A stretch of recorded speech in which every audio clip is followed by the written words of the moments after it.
네, 감사합니다. 오늘 봉독해 주신 신약성경 누가복음 7장 11절로 17절의 말씀을 본문으로 울지 말라라는 제목으로 하나님 말씀을 증거하며 함께 은혜를 나누도록 하겠습니다.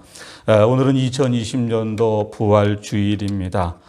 우리가 비록 코로나19 바이러스로 인해서 하나님의 예배당 앞에 온 성도들이 기쁨으로 모여서 예배할 수는 없지만 예수님께서 우리를 위하여 십자가에 못 박혀 돌아가셨다가 장사한 지 3일 만에 죄와 사망과 마귀의 권세를 깨치시고 부활하신 날을 기념하는 부활주일입니다. 여러분, 부활이라고 하는 말은 죽은 사람이 다시 살아나는 것을 뜻하는 말입니다. 이 땅에 예수를 믿는 분들 가운데도 혹은 예수를 믿지 않는 세상 사람들은 죽은 사람이 죽었다가 어떻게 다시 살아나느냐 하고 의문하고 반문하지만 성경은 예수님이 우리를 위해서 십자가에 못 박혀 돌아가신 지 3일 만에 죄와 마귀와 사망의 권세를 깨치시고 무덤에서 부활하셨다고 성경은 증거를 하고 있습니다. 부활은 죽은 사람이 다시 살아나는 것을 의미합니다. 하나님의 아들 예수 그리스도가 죄와 사망과 무덤의 권세를 깨치시고 오늘 새벽에 부활하셨습니다. 여러분, 예수님은 하나님의 아들이시기 때문에 부활하실 수 있다라고 생각을 하실지 모릅니다. 그러나 신구약 성경 66권의 말씀을 보시면 하나님이 사람들 가운데도 죽은 사람을 다시 살리신 말씀이 신구약 성경에 전부 공교롭게 7번이나 기록이 되어져 있습니다. 남일교회 부임에서 부활주일을 오늘 10차례인가요? 11차례인가요? 잘 기억은 나지 않는데 여러분, 부활에 관한 말씀을 매 부활절마다 증거를 해드렸습니다. 그러나 지난 주간에 성경을 곰곰이 읽고 묵상하다가 성경에 하나님이 죽은 사람을 다시 살리신 말씀이 몇 번이나 나올까라는 것을 곰곰이 생각해 봤습니다.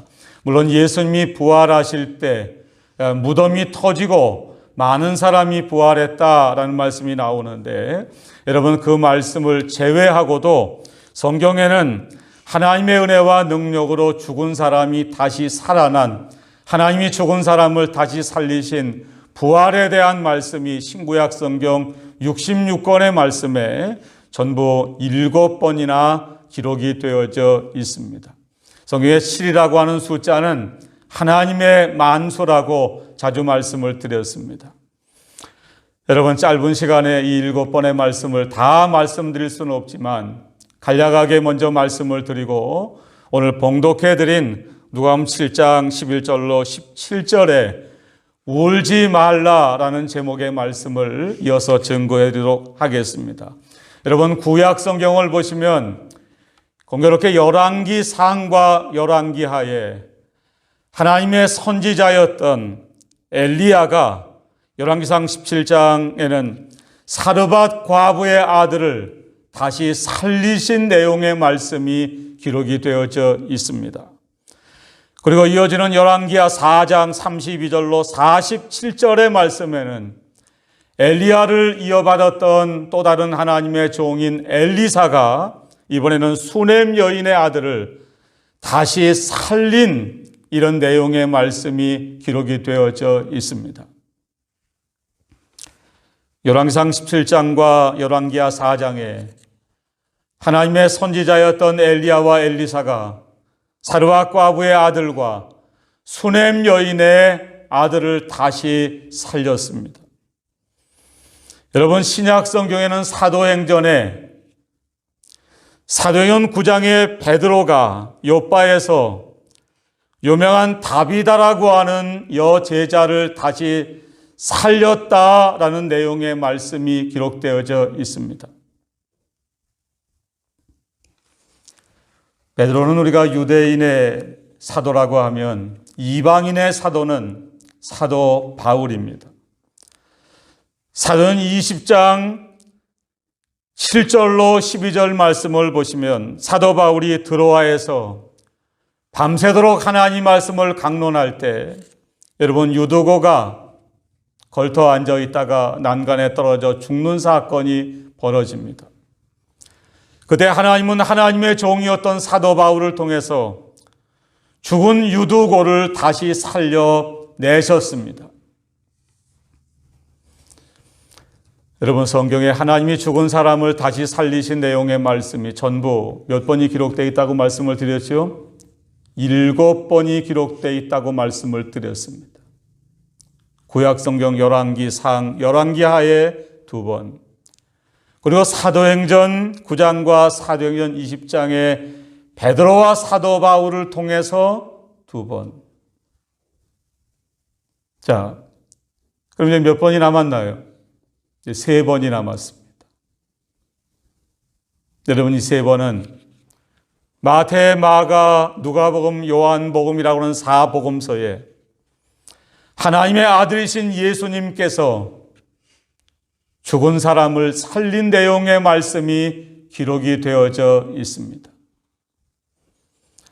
여러분, 그 가운데 여러분이 제일 잘 아시는 말씀은 지난주에 말씀드린 요한복음 11장에 마르다와 마리아의 오라비 나사로를 예수님께서 다시 살린 내용의 말씀입니다. 마가복음 5장에는 예수님께서 회당장 야이로의 딸을 다시 살리신 내용의 말씀이 기록되어져 있습니다.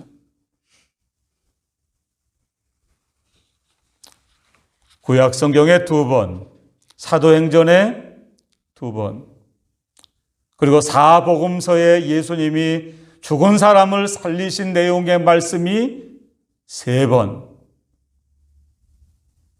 지금 예수님이 죽은 사람을 살리신 내용의 말씀을 2가지를 말씀드렸습니다.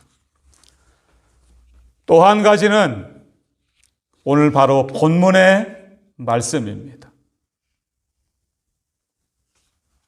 누가복음 7장 13절로 누가복음 7장 11절로 17절 오늘 본문의 말씀에 예수님께서 나인성 과부의 아들을 다시 살리셨다라는 말씀이 기록되어져 있습니다. 여러분, 방금 예수님이 나사로 그리고 회당장 야이로의 딸 그리고 오늘 본문의 나인성 과부의 아들을 살리신 내용의 말씀을 증거해 드렸습니다. 그런데 여러분, 사실은 제가 방금 말씀드린 이 3번의 예수님이 죽은 자를 살리신 내용의 말씀의 순서는 거꾸로입니다. 무슨 이야기일까? 예수님이 나사로를 먼저 살리신 것이 아니라 회당장 야이로의 딸을 먼저 살리신 것이 아니라 오늘 누가복음 7장 11절로 17절에 나인성 과부의 아들을 살리신 말씀이 예수님이 죽은 자를 살리신 내용의 말씀의 순서로는 첫 번째라고 하는 사실입니다.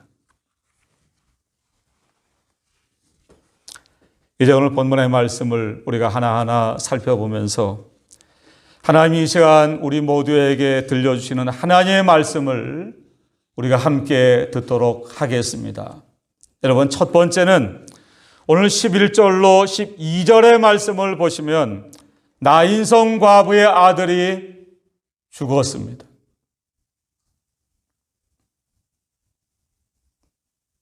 나인성 과부의 아들이 갑자기 세상을 떠났습니다. 여러분, 이제 11절의 말씀을 보시기를 바랍니다. 11절 제가 좀 읽어드리겠습니다. 그 후에 예수께서 나인이란 성으로 가실새 제자와 많은 무리가 동행하더니. 여러분, 여기서 그 후에라는 말씀은 바로 앞의 내용인 누가복음 7장 1절로 10절의 사건을 가리킵니다. 누가복음 7장 1절로 10절의 말씀에는 예수님이 가버나움에서 백부장의 종의 병을 고치신 사건이 기록되어져 있습니다. 그 후에 예수님이 가버나움이라는 곳에서 백보장의 종의 병을 고쳐주셨습니다. 그리고 그 후에 예수님은 나인성으로 가셨습니다. 여러분 11절 말씀을 다시 한번 자세히 보시기 바랍니다. 자, 11절 제가 좀 다시 읽어드리겠습니다. 그 후에 예수께서, 여러분 그 다음 성경을 주목하시기 바랍니다. 나인이라는 뭐라고 되어 있죠? 성으로 가실새.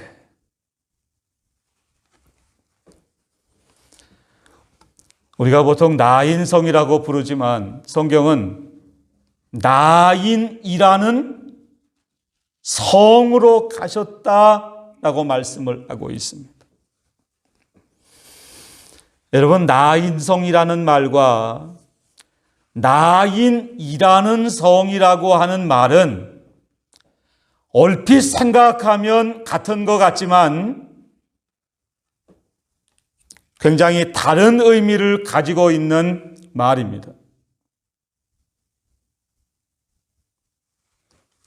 이렇게 예를 들어드리겠습니다. 여러분, 제가 서울에 가서 서울에 사시는 목사님을 만났습니다. 서울에 사시는 목사님 어디서 목회하시냐고. 저는 울산에서 목회합니다. 여러분, 울산이라는 이름은 우리나라 온 사람들이 다 아는 이름입니다. 근데 사실은 정확하게 표현을 하려면 꽃바위라는 동네에서 목회를 합니다라고 말씀을 드려야 됩니다. 무슨 말인가? 여러분, 서울에 사는 분은 울산 하면 쉽게 알지만 꽃바위 하면 모릅니다. 같은 뜻이에요. 예수님이 가버나움에서 백부장의 종의 병을 고치신 후에 나인성으로 가신 게 아니라 사실은 나인이라는 어디로 가신 거죠? 성으로 가신 겁니다. 무슨 말인가? 여러분, 나인이라는 성은 그 당시 보통의 유대 백성들조차도 잘 알지 못하는 작은 마을이라고 하는 뜻입니다. 나인성은 편의상 나인성이라고 우리는 말씀드리겠습니다. 가버나움에서 거리가 남쪽으로 약 한 30-40km 떨어져 있는 곳에 위치해 있는 마을이라고 합니다. 여러분, 요즘에는 이 스마트폰에 성경 어플이 다 깔려 있습니다. 얼마나 편한지 몰라요. 이게 절대로 좋은 건 아닌데 편합니다. 예전에는 성구를 하나 모르는 걸 찾으려면 이만한 성구 사전을 열어가지고 찾아야 됐는데 여러분, 지금은 그럴 필요가 없어요. 그냥 스마트폰 들고 다니다가 성경에 생각나는 성구 생각나면 비슷한 단어 2개만 치면 쫙 떠요. 여러분, 성경에 나인이라는 성이 등장하는 것은 오늘 누가복음 7장이 딱 한 번이에요. 그 당시 웬만한 유대 백성들조차도 나인이라는 성을 잘 모르던 시대입니다.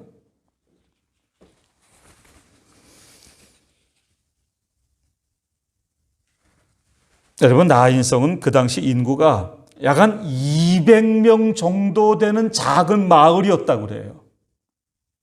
그런데 예수님이 가버나움에서 백부장의 종의 병을 고치신 후에 약 한 30-40km를 걸으셔서 30-40km 걸으려면 며칠 걸릴까요? 하루 정도 걸릴 것 같아요. 하루를 예수님이 꼬박 걸으셔서 나인성에 도착을 하셨어요. 여러분, 11절 말씀을 다시 한번 보시기 바랍니다. 그 후에 예수께서 나인이란 성으로 가실새 제자와 많은 무리가 동행하더니. 언제나 그랬던 것처럼 예수님이 가시는 곳에는 예수님의 12 제자가 동행했습니다.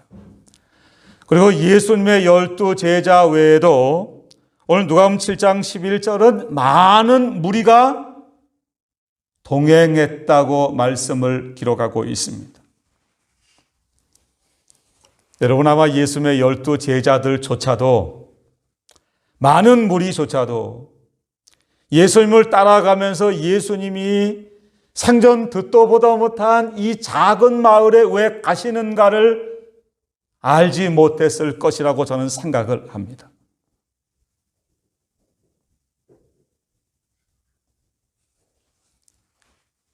예루살렘이 아닙니다. 나인이라는 작은 마을에 예수님이 찾아가셨습니다.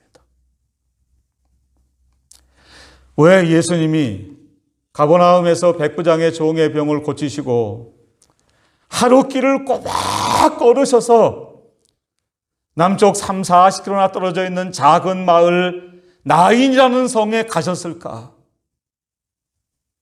여러분 다음 12절의 말씀을 보시기를 바랍니다. 성문에 가까이 이르렀을 때에 드디어 예수님과 예수님의 제자들과 많은 무리가 나인이라는 성의 성문에 가까이 이르렀습니다.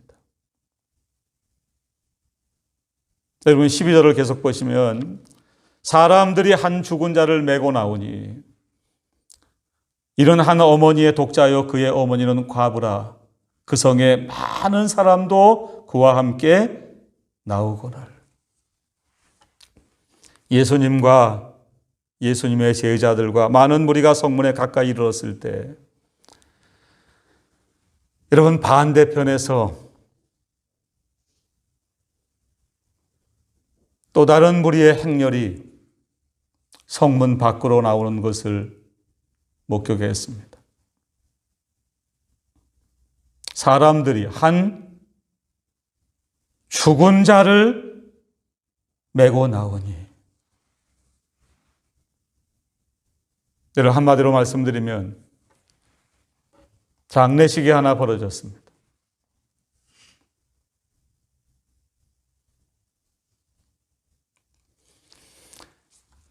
예수님에 대한 말씀을 기록한 성경은 마태복음, 마가복음, 누가복음, 요한복음 4권의 복음서가 있습니다. 근데 여러분 오늘 아침에 우리들 앞에 펼쳐놓은 누가복음이라는 성경을 기록한 사람은 누가입니다. 주일학교 아이들에게 누가복음을 설명하면 이렇게 설명합니다. 누가복음을 누가 썼냐? 그럼 아이들이 누가요? 그래요. 누가 썼냐니까. 누가가 썼어요. 여러분 그런데 한 가지 더 기억하셔야 될 것이 하나 있습니다. 누가의 직업이 뭔가? 여러분 아시는 분 계신가요? 의사예요. 어떤 분이 예수를 믿는데 동네 병원에 갔는데 동네 내과 이름이 누가 의원 이렇게 되어 있어요. 이름도 참 희한하게 졌다. 누가 의원이 뭐냐? 예수를 믿으시는 분이에요. 여러분 누가가 의사예요.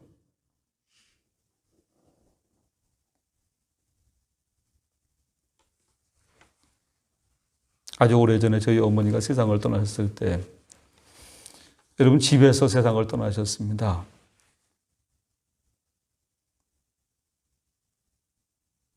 그럼 제일 먼저 누가 와야 되나? 의사가 와야 돼요. 의사가 와서 사망 진단서를 끊어줘야 장례식을 할 수가 있어요. 오늘 본문을 기록한 의사 누가는 사람들이 누굴 메고 나오고 있죠? 죽은 자를 메고 나왔다라고 기록을 하고 있습니다. 죽은 사람이에요. 말하자면 의사인 누가가 나인성 과부의 아들의 죽음이 확실하다고 하는 사망 진단서를 끊어준 셈이라고 말씀드릴 수가 있습니다. 여러분, 유대인의 장례법은 시신을 오래 둘 수 없다고 합니다. 오래 두면 시신이 부패하기 때문입니다. 예수님이 지난주 금요일 오후 3시에 십자가에서 운명을 하셨습니다. 물론 그 다음 날이 안식일이기도 하기 때문이기도 하지만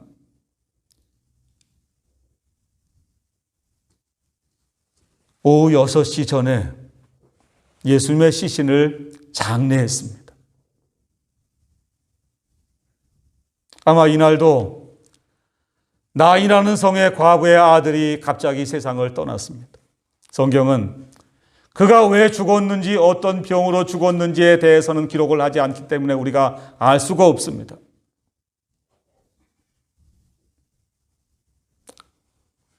그러나 의사인 누가는 사람들이 한 죽은 자를 메고 나왔다 라고 기록을 하고 있습니다. 여러분 12절의 말씀을 계속해서 보시기 바랍니다. 성문에 가까이 이르렀을 때에 사람들이 한 죽은 자를 메고 나오니 이는 한 어머니의 독자요 그의 어머니는 과부라 라고 말씀을 하고 있습니다. 성경은 오늘 세상을 떠난 청년의 이름에 대한 것을 기록하지 않기 때문에 우리는 알 수가 없습니다. 그 어머니에 대한 이름도 성경은 기록을 하지 않습니다.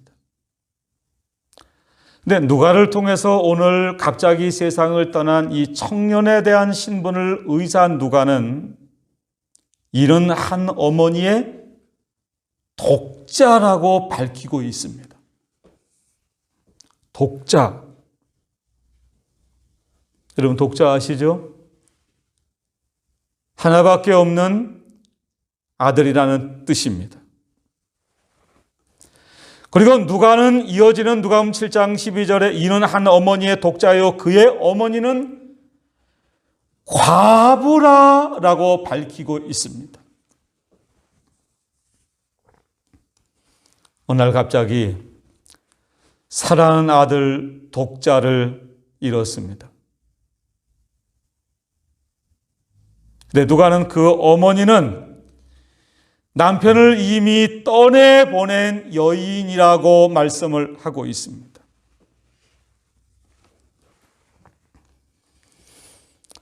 남편을 잃고 하나밖에 없는 독자 아들을 잘 길렀습니다. 그런데 어떤 이유인지는 우리가 알 수 없지만 갑자기 사랑하는 아들 맞아 먼저 세상을 떠나고 말았습니다. 오늘 성경에 펼쳐지는 이와 같은 말씀의 장소를 성경은 나인이라는 성이라고 말씀을 하고 있습니다. 나인이라는 말의 뜻은 사랑스럽다, 즐겁다, 기쁨이라고 하는 뜻입니다. 여러분 이 여인에 대한 내용을 아마 글로 쓴다고 하면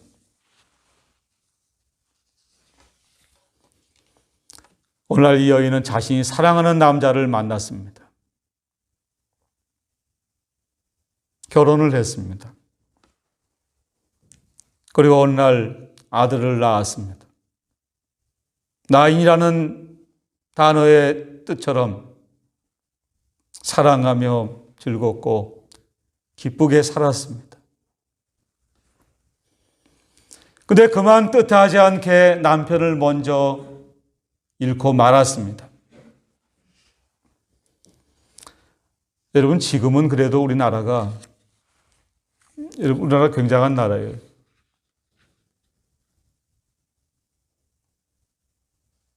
미국이 선진국인 줄 알았어요. 유럽, 우리보다 좋은 나라인 줄 알았어요. 여러분, 아니에요. 어제 뉴스를 봤더니 미국에 가 있는 한인들이 한국으로 이사를 온답니다. 그냥 짐 하나 들고 오는 게 아니에요. 이삿짐을 봤더니 피아노가 있어요. 피아노. 아예 차까지 가지고 와요. 이거 무슨 얘기인가? 미국에서 못 살겠다는 거예요. 이거 알 수도 없고 혹시 코로나19 바이러스에 감염해서 병원에 가도, 여러분 뉴스 보셨죠? 집에 가 있으라고 그런대요. 집에 가라고.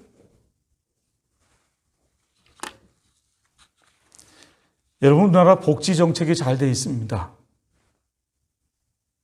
한부모 가정이라고 그러나요? 남편이나 아내를 먼저 잃으면 국가에서 어느 정도 살 수 있는 대책을 마련해 줍니다.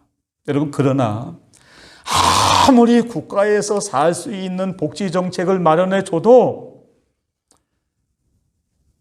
혼자 아이를 키우는 것은 절대로 쉬운 일이 아닙니다. 근데 지금부터 약 한 2000년 전 유대 나라에는 여러분, 혼자 된 과부가 어린 아들을 혼자 키우는 것은 굉장히 어려운 일입니다. 근데 이 과부는 아들을 잘 길렀습니다. 오늘 14절 말씀을 보시면, 가까이 가서 그관에 손을 대시니 맨자들이 서는지라 예수께서 이르시되 청년아 내가 내게 말하노니 일어나라 라는 말씀이 나옵니다. 여러분, 이 말씀을 보시면 오늘 나인이라는 성의 과부의 아들은 어린아이가 아니라고 하는 것을 우리가 쉽게 발견할 수가 있습니다. 청년입니다. 장성했습니다. 아마 이 과부는 자신의 하나밖에 없는 아들을 바라보면서 하나님 앞에 감사했을지 모릅니다. 동네 사람들에게 내가 비록 남편을 먼저 잃고 혼자 살지만 내 사랑하는 독자 아들이 어엿한 청년이 됐다, 자랑하며 살았을 것이라고 생각이 되어집니다. 그런데 어느 날 어떤 이유인지는 성경이 밝히지 않기 때문에 우리가 알 수 없지만 청년으로 자라난 사랑하는 아들을 잃고 말았습니다.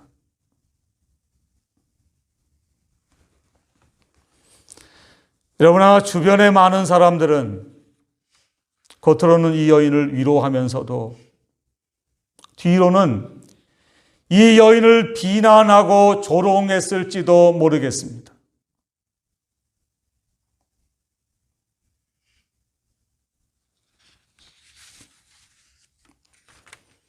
그런데 감사한 말씀은 오늘 두 번째 13절의 말씀을 보시면 예수님께서 과부를 보시고 불쌍히 여기셨다라고 성경은 말씀을 하고 있습니다. 자, 13절의 말씀을 제가 읽어드리겠습니다. 주께서 과부를 보시고 불쌍히 여기사 울지 말라 하시고.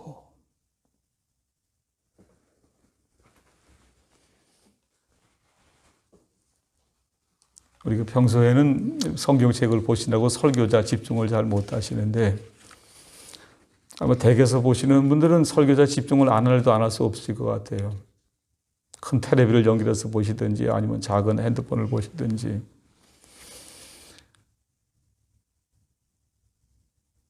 여러분, 11절의 말씀을 보시면 예수께서 라고 말씀을 했습니다.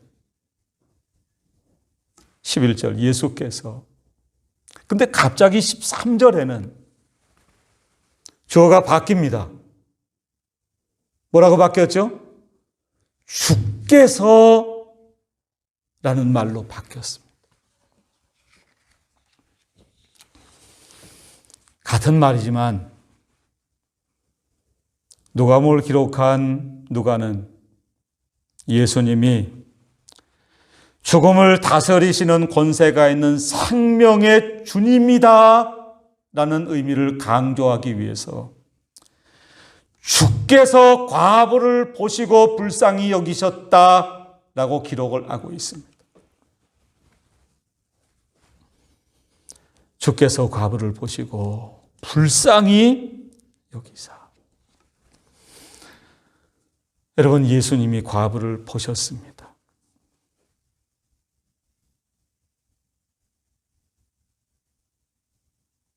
과부를 보신 예수님은 그 과부를 불쌍히 여기셨습니다.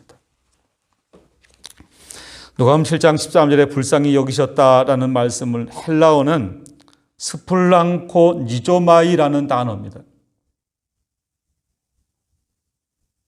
듣고 넘기세요. 근데 그 의미는 좀 기억하시면 도움이 됩니다. 여러분, 헬라어에 불쌍히 여기셨다라는 원문의 단어의 뜻은 내장이 쓰리고 아픈 상태를 가리키는 말이 됩니다. 다시 말하면 예수님이 과부의 아픔을 보시고 예수님도 창자가 끊어지는 것과 같은 아픔을 같이 느끼셨다고 하는 뜻입니다. 예수님은 남편을 잃고 사랑하는 독자 아들을 역시 잃은 과부의 아픔을 자신의 아픔처럼 느끼셨습니다.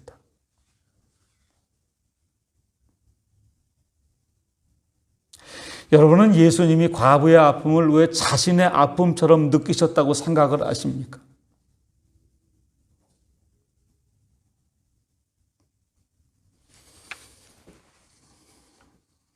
코로나19 바이러스 때문에 주일 예배를 딱 오전 예배 1시간만 드립니다.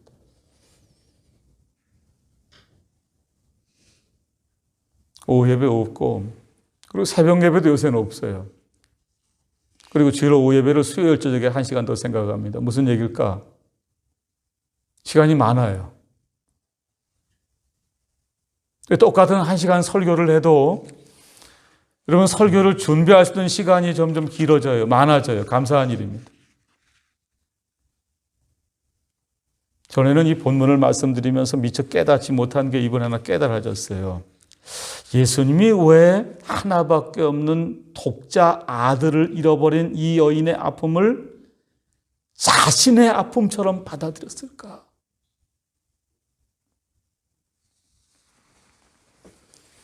여러분, 예수님에게도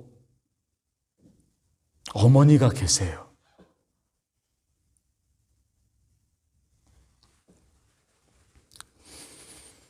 예수님도 얼마 지나지 않으면 오늘 독자를 잃어버렸던 이 여인처럼 사랑하는 어머니 마리아를 세상에 남겨두고 먼저 십자가에 못 박혀 돌아가셔야 됩니다. 여러분, 복음서를 자세히 보시면 예수님의 아버지 요셉에 대한 이야기가 예수님 12살 때까지는 성경에 기록이 되어져 있습니다. 그런데 어느 순간부터인가 예수님의 아버지라고는 요셉에 대한 이야기는 성경에서 빠집니다. 무슨 이야기일까? 여러분, 아마 예수님의 어머니 마리아도 자신의 남편 요셉을 먼저 떠나보냈던 것으로 생각할 수가 있습니다. 그리고 예수님도 머지않아 십자가에 못 박혀 돌아가셔야 됩니다.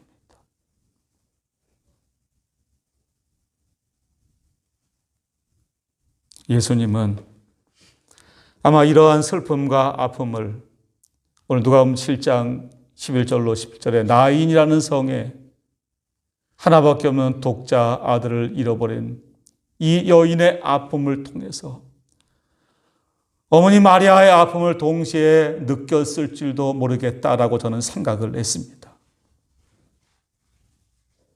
여러분 13절의 말씀을 조금 더 읽어드리겠습니다. 주께서 과부를 보시고 불쌍히 여기사 울지 말라 하시고.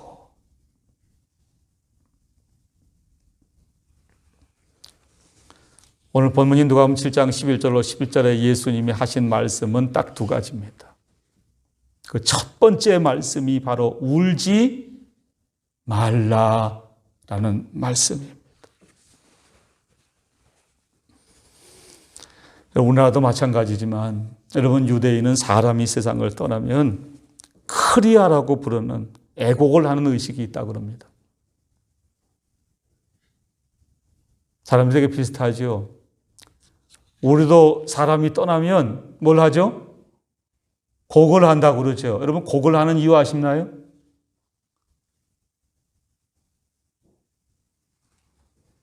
우리 집에 사람이 죽었다는 뜻으로 곡을 하는 거예요.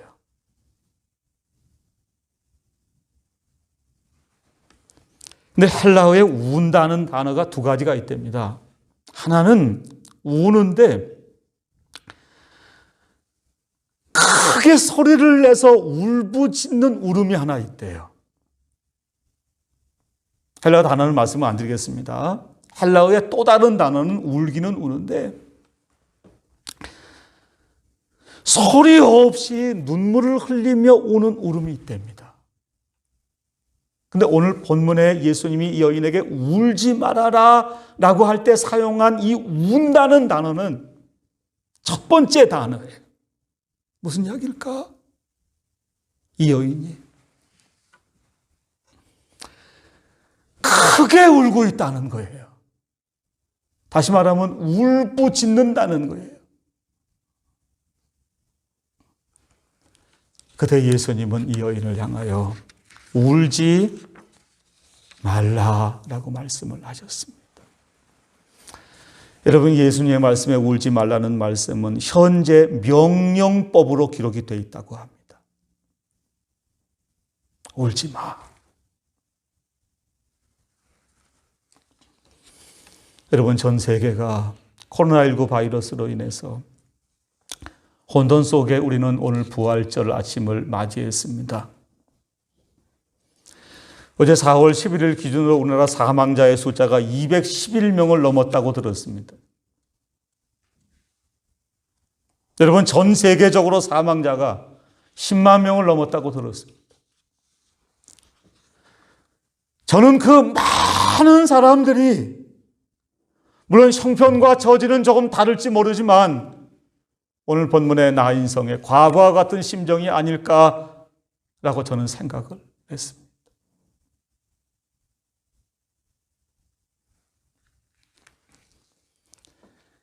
이 시간 예수님이 가버나움에서 하루길을 걸으셔서 남쪽 40km나 떨어져 있는 나인이라는 성에 찾아오셔서 남편을 먼저 잃고 아들을 잃어버린 이 여인을 위로하신 말씀이 이 땅의 모든 어려움을 당하는 분들에게 들려지게 되기를 간절히 바랍니다.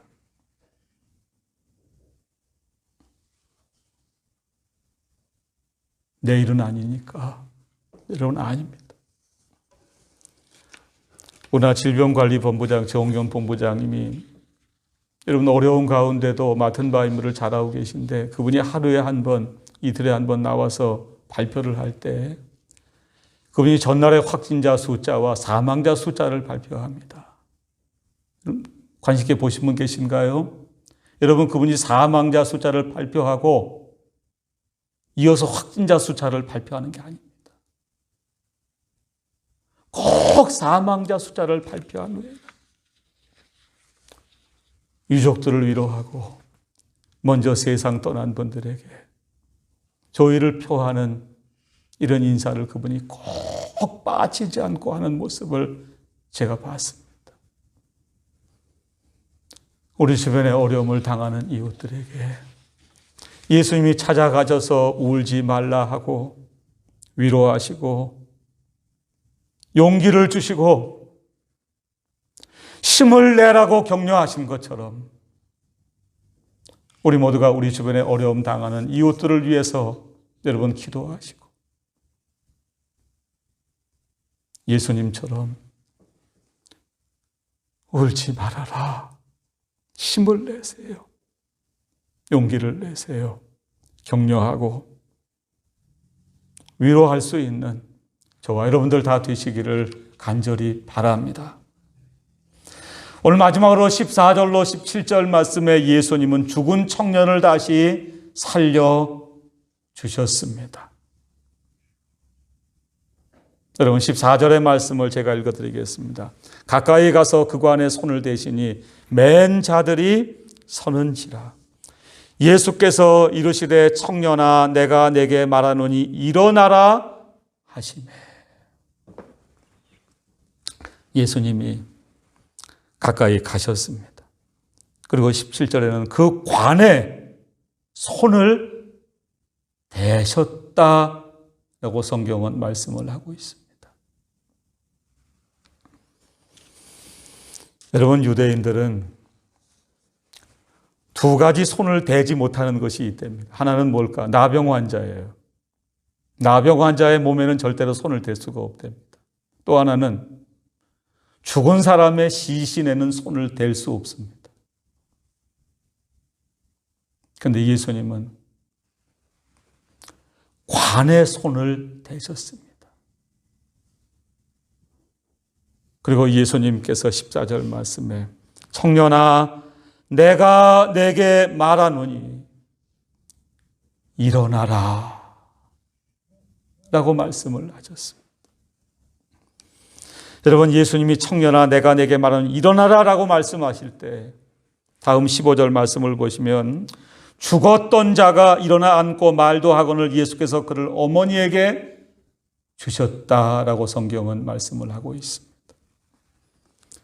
다시 한번 의사인 누가는 이 청년의 상태를 죽었던 자가라고 말씀을 합니다. 죽었던 자가 일어나 앉고 두 번째 말도 하거늘이라고 말씀을 하고 있습니다. 여러분 혹시 죽어가는 사람이 다시 살아나도 즉시 일어날 수는 없죠. 열흘이고 한 달이고 누워있다가 일어나는 법입니다. 그런데 부활이요 생명이신 예수님은 죽었던 청년을 즉시 일으켜 앉히셨습니다. 말도 했다. 여러분 사람이 잠깐 죽는 게 아니라 의식만 잃었다가 의식을 다시 찾는다고 해도 쉽게 말이 나올 수가 없습니다. 죽었던 자가 일어나 앉고 말도 하거늘 예수께서 그를 어머니에게 주시니. 여러분 예수님은 죽었다가 살아난 청년에게 내가 너를 살렸다. 내가 이제부터는 나를 따르라 라고 말씀을 하시지 않으셨습니다. 그 청년을 어머니에게 돌려주셨습니다.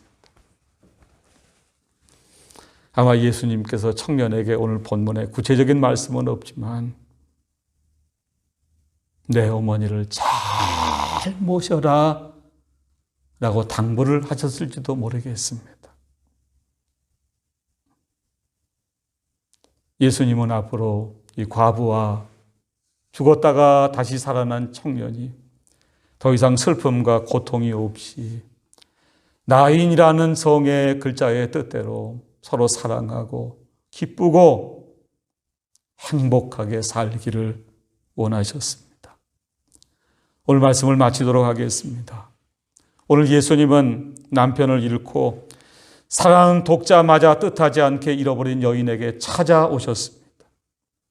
그리고 과부를 보시고 불쌍히 여기셨습니다. 울지 말라 라고 위로하셨습니다. 여러분 지금은 비록 우리가 코로나19 바이러스라고 눈물 골짜기를 지나고 있지만 예수님은 언제나 우리를 보고 계십니다.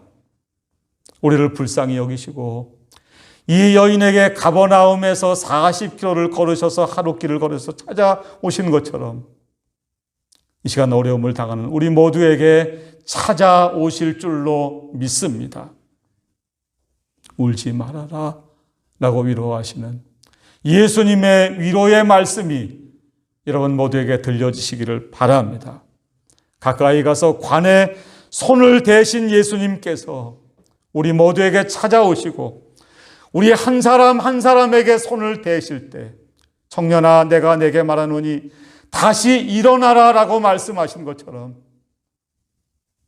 우리 모두가 다시금 일어나고 우리 나라가 다시금 일어나고 전 세계가 다시금 일어나는 이런 놀라운 하나님의 은혜의 역사가 우리 모두에게 있기를 간절히 바랍니다.